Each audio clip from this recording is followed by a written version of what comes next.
बच्चों, आज हम बात करने वाले हैं आपके 2025 के नीट के एग्जाम में हुई कुछ गलतियां जो आपने की है, कुछ गलतियां जो एनटीए से भी है, या कह सकते हैं कि हालात की गलतियों के बारे में आज हम बात करने वाले हैं। कुछ सबक सीखने वाले हैं नीट 2025 के एग्जाम से, जिस गलती को हमें बिल्कुल भी नीट 2026 में नहीं रिपीट करना है, बिल्कुल फुल्ली अवॉइड करना है। इस पूरे वीडियो लेक्चर में हम बात करेंगे कि नीट 2026 की स्ट्रेटजी किस तरीके से बनाई जाए ताकि आपका सिलेक्शन हर हालत में हो सके। नीट 2025 से किन चीजों को अडॉप्ट किया जाए, किन चीजों को एक्सेप्ट किया जाए कि हाँ हमें ये चीज नहीं करनी है, अदरवाइज नीट 2025 की तरह नीट 2026 हमारी गेम ना खेल जाए। हमें इनकी गेम खेल के रहना ही है। स्टार्ट करते हैं हम लोग। जो आज हम बात करने वाले हैं, सबसे पहले हम बात करेंगे एनटीए इज अनप्रेडिक्टेबल। ये बात बिल्कुल सच साबित हो चुकी है। जो बच्चे हमारे पीवाईक्यू पढ़ के नीट 2025 का पेपर गए थे, उनको अच्छे से पता लग चुका है कि भैया एंटी अनप्रेडिक्टेबल है,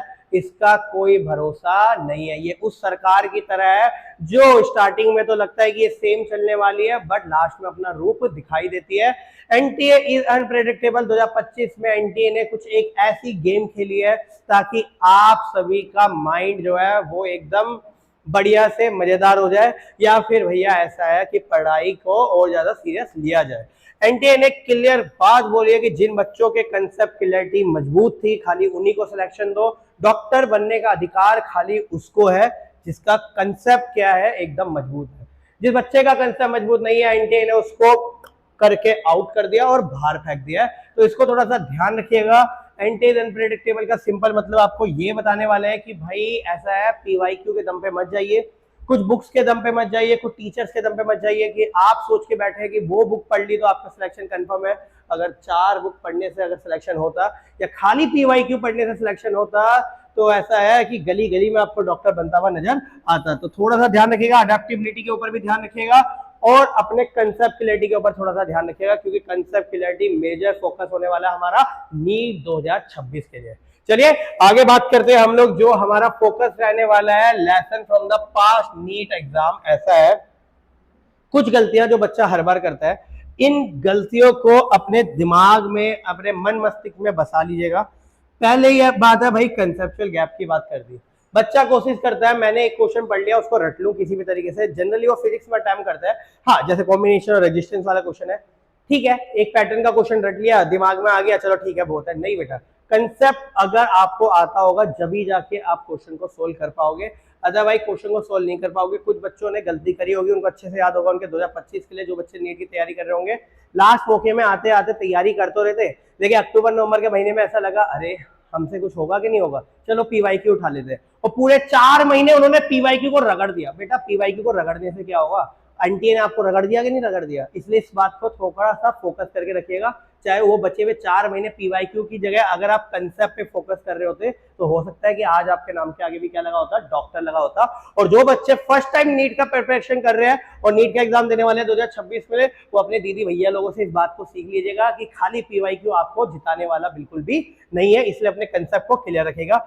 टाइम मैनेजमेंट, इस साल 2025 के एग्जाम में मैक्सिमम बच्चों को तो लास्ट क्वेश्चन अटेम्प्ट करने का मौका ही नहीं मिला। उन्हें तो पता भी नहीं है कि लास्ट के 10 क्वेश्चन लिखे क्या थे, वहां तक पहुंच ही नहीं पाए और फिर अपने हॉल से, एग्जामिनेशन हॉल से बाहर आ रहे हैं रोते रोते, क्या कि मम्मी डॉक्टर भी नहीं बन पाए और डॉक्टर भी नहीं बन पाए। तो ऐसा नहीं है बेटा, अपने टाइम मैनेजमेंट में पूरा फोकस कीजिए। टाइम मैनेजमेंट में फोकस करने के लिए सबसे बेस्ट स्ट्रेटजी है मॉक टेस्ट। कौन सी बेटा? Mock test. और मॉक टेस्ट को देते रहिए, जो आपको 100% जिताएगा ही जिताएगा। लैक ऑफ रिवीजन, हम तो पढ़ेंगे, हम तो 10 चैप्टर पढ़ लेंगे, हम तो 100 न्यूमेरिकल कर लेंगे, हम तो 1 लाख न्यूमेरिकल कर लेंगे, फिजिक्स के, केमिस्ट्री के, बायो के, हमारा सिलेक्शन हो जाएगा। बेटा अगर आप रिवीजन नाम की जो चीज है इसको नहीं करोगे, दिन के 5 टॉपिक पढ़ो, लेकिन उन 5 टॉपिक को रोज रिवाइज करो, क्योंकि मैक्सिमम बच्चा चीजें तो सारी पढ़ लेता है लेकिन उसके दिमाग से गोल हो जाती है सारी चीजें। इसलिए रिवीजन जो है सबसे बेस्ट स्ट्रेटजी है, ठीक है। ओवर कोचिंग, भैया ऐसा है काफी बच्चे अपना हमारे जो है कोचिंग के माध्यम से फोकस रहते हैं। हमारे टीचर ने जो करवाया हम तो वही करके जाएंगे, करके जाओ। फिर 2026 में दोबारा एक ऐसी वीडियो देखना जहाँ पे मैं बता रहा हूँ कि 2027 में क्या स्ट्रेटजी लगाई जाए जो 26 की लिमिटेशन होगी। तो ऐसा है, पूरा फोकस टीचर के ऊपर या कोचिंग के ऊपर मत रहिए, फुल्ली उसके ऊपर रिलायबल मत रहिए, अपने ऊपर थोड़ा ट्रस्ट रखिए, थोड़े अलग से नोट्स बनाइए, थोड़ी डिफरेंट स्ट्रेटजी को अप्लाई कीजिए। नीट 2025 आपको यही सिखा के गया है कि डिफरेंट स्ट्रेटजी वालों की ही जीत हुई है। जो सेम स्ट्रेटजी लगा रहे थे उनका सिलेक्शन नहीं हुआ है, बिल्कुल भी नहीं हुआ है। इसलिए थोड़ा सा ध्यान रखिए कि थोड़ा अपने ऊपर फोकस कीजिए और डिफरेंट स्ट्रेटजी को लगाते चाहिए। इग्नोरिंग मॉक टेस्ट, अब कुछ बच्चे मॉक टेस्ट को ऐसे इग्नोर मारते हैं जैसे कि गवर्नमेंट सिलेक्शन करते हुए हम लोग वोट देने को कई बार बच्चे इग्नोर मार देते हैं। मॉक टेस्ट को इग्नोर मारना एक सबसे बड़ी बेवकूफी साबित हुई है इस बार के बच्चों के लिए। क्यों? और जिन बच्चों ने मॉक टेस्ट दिया वो घर आके बोलते थे कि यार मॉक टेस्ट का लेवल तो बहुत हाई है, हमें नहीं लगता कि नीट का लेवल इतना ही होगा। भैया आप लोग अंतर्यामी है, आप लोगों को बहुत बड़ा ज्यादा पता था कि नीट का लेवल उस तरह से नहीं होने वाला है। आपके मॉक टेस्ट बनाए इस तरीके से जाते हैं जो नीट पेपर के लिए को एनालाइज करके बनाए जाते हैं, और आप लोग घर आके बोल रहे हैं कि नहीं ये उस लेवल का नहीं है, लगता है हमें ही अपनी तैयारी को हम मॉक टेस्ट देना ही छोड़ देंगे। तो इस गलती को बिल्कुल मत दोहराइएगा। अगर आपको मॉक टेस्ट लग रहा है कि टफ है तो बेटा उस टफ के हिसाब से तैयारी कर लो। 2025 आपको यही सिखा के गया है कि नीट 2025 का एग्जाम कि भैया मॉक टेस्ट ही आपको सर्वश्रेष्ठ जिता सकता है। बिल्कुल स्ट्रेटजी अपनी बननी ही बननी चाहिए आपकी। आगे बात करते हैं preparation, strategic preparation for physics and chemistry. अब देखिए बायो तो हर कोई पढ़ लेता है, 360 के 360 बच्चा लेके आ जाता है। यहाँ पर डॉक्टर बनने से जो हमें रोकता है वो दो ही सब्जेक्ट है, फिजिक्स और केमिस्ट्री। और बेसिकली अगर मैं बात करूँ तो केमिस्ट्री भी नहीं, आपको बेसिकली फिजिक्स रोकती है, वो बिल्कुल नहीं रोकेगी, उसके लिए हम बैठे हुए हैं, ठीक है। लेकिन फिर भी अगर आप फिजिक्स में थोड़ा फोकस करना चाहते हैं अपने आप से, सेल्फ रियलाइजेशन नाम की भी एक चीज होती है, तो थोड़ा सा ध्यान रखिएगा कि फिजिक्स में फोकस करने के लिए आपको कंसेप्ट की क्लैरिटी होनी चाहिए। और आपको पता होना चाहिए 50% से ज्यादा जो होते हैं वो आपके फिजिक्स में न्यूमेरिकल आते हैं। न्यूमेरिकल को प्रैक्टिस कीजिए, और न्यूमेरिकल करने की एक बेस्ट स्ट्रेटजी है। अगर आपसे न्यूमेरिकल ना हो तो थ्योरी पढ़ने मत बैठ जाओ बेटा, थ्योरी पढ़ोगे तो फिर टाइम वेस्ट हो जाएगा। अगर आपसे न्यूमेरिकल ना हो तो उससे थोड़े लो लेवल के न्यूमेरिकल करो, क्योंकि लो लेवल के न्यूमेरिकल में एक बार आपकी कमांड आ गई तो हाई लेवल के न्यूमेरिकल आप निपटा लोगे चुटकियों में। केमिस्ट्री, केमिस्ट्री के लिए भैया ऐसा है, ब्रह्मास्त्र है आपका NCERT, national council of education research and training. Chemistry की इतनी प्यारी बुक बनाई है ना इन्होंने, इतनी प्यारी बुक बनाई है, और चीख चीख के कहते हैं कि भैया केमिस्ट्री के लिए एनसीईआरटी पढ़ लो, सिलेक्शन कंफर्म है, गारंटी विद वारंटी के साथ। सिलेक्शन कंफर्म जिसे बोलते हैं। तो यहाँ तो आपको कोई और रेफरेंस बुक उठाने की जरूरत नहीं है। और फिजिक्स में रेफरेंस बुक मल्टीपल है, बहुत सारी रेफरेंस बुक उठा लीजिए, बट रेफरेंस बुक उठाने से पहले फोकस कीजिए अपने कंसेप्ट पे, क्योंकि अगर कंसेप्ट क्लैरिटी होगी तभी रेफरेंस बुक को उठाने में मजा आएगा। अदरवाइज ये समझ लो वेस्टेज ऑफ मनी और वेस्टेज ऑफ टाइम वाली कहानी आपकी हो जाएगी। डेली प्रैक्टिस कीजिए, 30 से 40 नए क्वेश्चन को प्रैक्टिस कीजिए। जितना ज्यादा कंसेप्ट क्वेश्चन को प्रैक्टिस करेंगे उतने ज्यादा आपके कंसेप्ट क्या होते जाएंगे, मजबूत होते चल जाएंगे। आगे बात करते हैं हम लोग preparation for botany and geology. देखो भैया बायोलॉजी तो ऐसा है, ये तो दोस्त है आपकी दोस्त, इससे तो मतलब क्या ही बताया जाए बायोलॉजी में। एनसीईआरटी चाहे मैं बोलूं चाहे दुनिया का कोई भी टीचर बोले, वो आपको एक ही चीज बोलेगा, 90% पेपर की छोड़ो यार, एनसीईआरटी पढ़ डालो, बायो में सिलेक्शन ले डालो। 2025 का नीट का पेपर देखिए, एनसीईआरटी के अंदर गोताखोरी करके दिया गया है। गोताखोरी मतलब डिटेल में घुस के, अंदर घुस के पेपर दिया गया है। साइंटिस्ट के नाम पूछे गए और इतना डिटेल में घुसे गए जिसे हर एक बच्चा इग्नोर मार रहा था। क्यों? बच्चों को आदत पड़ गई है आजकल 2-2, 3-3 कलर के हाइलाइटर खरीद लेते हैं, येलो कलर, रेड कलर, और बायोलॉजी की बुक को रेड और येलो करके सोचते आ रहे हैं भैया हम तो बन गए डॉक्टर। तो ऐसा है, ऐसे डॉक्टरी नहीं की जाती। अगर जेन्युइनली डॉक्टर बनना है तो आपको हाईलाइट करने से ज्यादा फोकस आपको उसके अंदर छुपी हुई गहराई को जानना है, उसके अंदर छुपी हुई बातों को जानना है, एक एक लाइन का मतलब पता होना चाहिए, और इतना डिटेल में पढ़िए कि कोई भी पॉइंट आपसे मिस ना हो जाए। पॉइंट मिस करने का सिंपल मतलब है अपना नीट में सिलेक्शन मिस करना। इसलिए डिटेल में पढ़िए। बाकी नीट 2025 को एक बार एनालाइज जरूर कर लीजिएगा, बायोलॉजी के पेपर को, आपको पता लग जाएगा कि सारा पेपर एनसीईआरटी से है, बट बहुत डिटेल में है, बहुत डीपली जिसे बोलते हैं। कोई भी क्वेश्चन आउट ऑफ सिलेबस नहीं है, सारे का सारा बस डीपली आपसे पूछा गया, ठीक है। तो इसको थोड़ा ध्यान रखिएगा। डायग्राम एंड टेबल्स आप सभी को पता है कि भैया बायो में आपका मोस्ट इंपोर्टेंट जो है वो डायग्राम्स ही होते हैं। अगर आपने डायग्राम में ज्यादा फोकस किया तो ऐसा डायग्रामेटिकली क्वेश्चन आपके मेंशन किए जाते हैं, वहीं से आपके छोटी छोटी चीजें और छोटे छोटे की पॉइंट को मेंशन किया जाता है। मेमोराइजेशन को बढ़ाइए, इसके लिए बादाम खाइए नहीं। बादाम खा के अगर नॉलेज आती तो ऐसा है कि भैया बादाम वालों के जो बच्चे होते हैं वही डॉक्टर बन रहे होते हैं, ऐसा कुछ नहीं होता। आपको ज्यादा से ज्यादा उसको क्या करना पड़ेगा, रिवाइज करना पड़ेगा, दिमाग के अंदर बसाना पड़ेगा। चार्ट बनाइए, अपनी दीवारों में पेस्ट कर दीजिए, अपने वॉलपेपर में लगा लीजिए। हम भी देखते हैं ऐसे कैसे सिलेक्शन नहीं होगा आपका, ठीक है। तो इसमें ज्यादा फोकस रखिएगा। चलिए आगे बात करते हैं, optimising your study plan and technique. अब देखिए ऐसा है, हम ये आपको एक ही सजेशन देंगे, किसी भी टीचर से टेक्निक या स्ट्रेटजी बनाने से बेस्ट होगा कि आप अपनी स्ट्रेटजी खुद बनाइए। बस अपनी स्ट्रेटजी को बनाते वक्त इन की पॉइंट को मेंशन रखिए।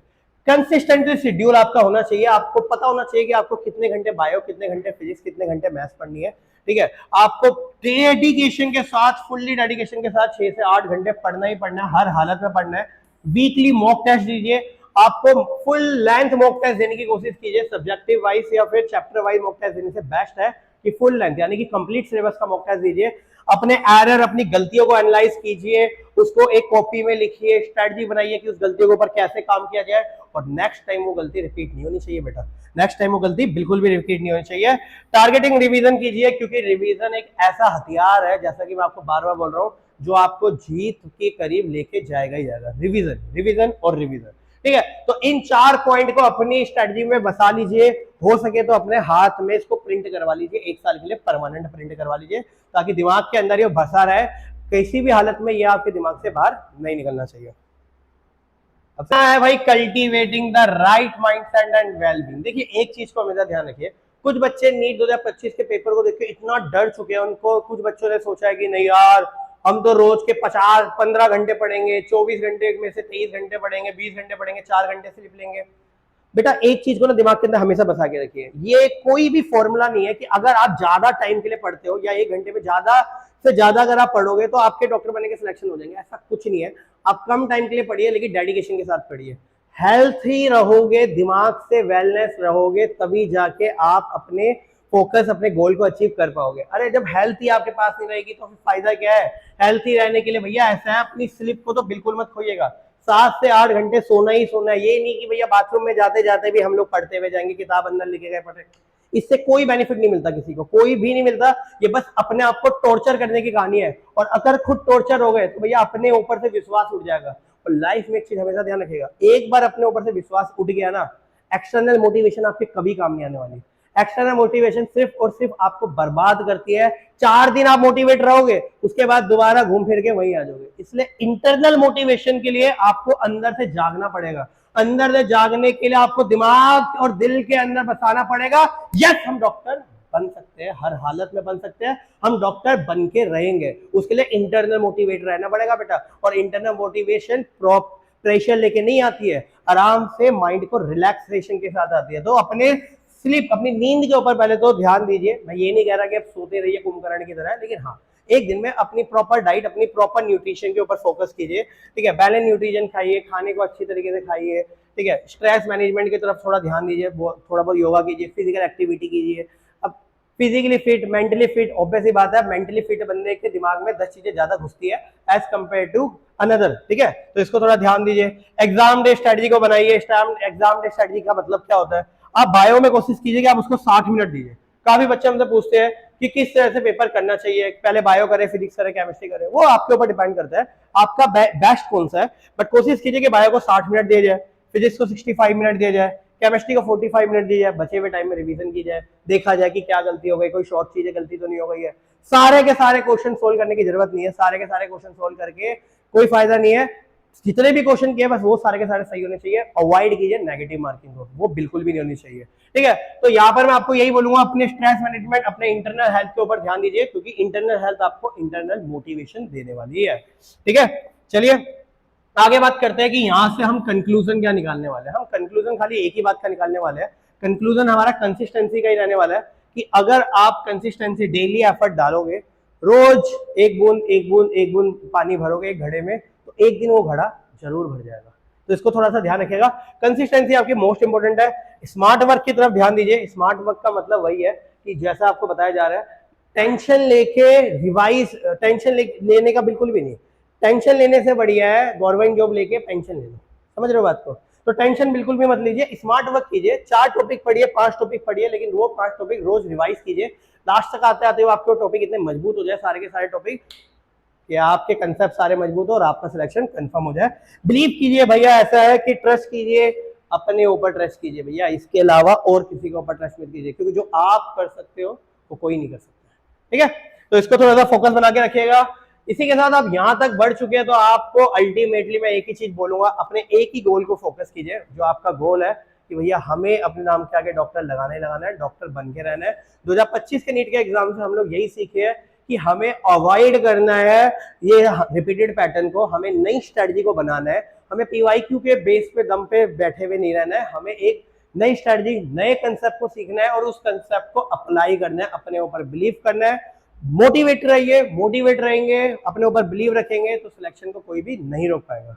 ठीक है, तो इसी तरह से आप आगे बढ़ते रहिए, बाकी हम आपके पास बैठे हुए हैं, आपके साथ है, आपके साथ हर कदम चलने वाले हैं। किसी को भी कोई भी प्रॉब्लम आती है आप नीचे कमेंट सेक्शन में डाल सकते हैं, हम आपका पूरा पूरा सपोर्ट करने वाले हैं। ठीक है, चलिए इसी तरह से मोटिवेट रहिए और ध्यान रखिएगा कि भैया अपने ऊपर बिलीव जरूर रखना है। मिलते हैं आपको बहुत जल्दी अगली इंफॉर्मेटिव एक वीडियो के साथ। यहाँ तक पढ़ लीजिएगा, कोशिश कीजिएगा कि मेहनत अपने दम पे की जाए। चलिए सभी को फिलहाल के लिए नमस्कार।